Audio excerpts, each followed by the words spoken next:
దేని గురించి తెలుసుకోవాలన్నా వాళ్ళు ఫస్ట్ వాడేది ఫోనే, mobile phone. So digital marketing అంటే ఏంటి అంటే మన గురించి ప్రతి ఒక్కరికి తెలిసేలా చేయడం. అరే నేను బిజినెస్ చేయాలనుకుంటున్నాను అంటే సింపుల్గా బిజినెస్ అంటే ఒక ఐటమ్ కొనుక్కొని రావడం, ఇక్కడ అమ్మడం కాదు. డిజిటల్ మార్కెటింగ్ అంటే ఆన్లైన్లో ఎవరైతే ఫోన్లో కానీ ల్యాప్టాప్లో కానీ మన ప్రోడక్ట్ గురించి వెతికినా, మన గురించి వెతికినా మనం ఉండాలి. That is the very basic need now days. So ఇప్పుడు ఏంటి, ఎవరైనా ఫస్ట్ ఏం చేస్తారు, ఏమైనా కావాలి అంటే వెంటనే గూగుల్ చేస్తారు.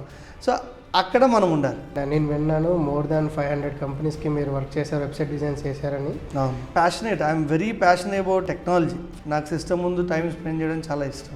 2003లో వెబ్సైట్స్ ఉండేవి, బ్లాగ్ స్పాట్స్ నడిపే వాళ్ళము. అప్పట్లోనే గూగుల్ యాడ్సెన్స్ జనరేట్ చేసి మేము $100 చెక్ కూడా నేను గూగుల్ నుంచి తీసుకునేవాడిని మంత్లీ ఇంటికి. నా ఫ్యామిలీ బిజినెస్లోనే ఈ డిజిటల్ మార్కెటింగ్ని ట్రై చేసి అక్కడ నుంచి నేను కంప్లీట్గా బయటికి మళ్ళీ ఓన్ ఏజెన్సీగా స్టార్ట్ చేయడం మొదలైంది. So that is how I started my journey.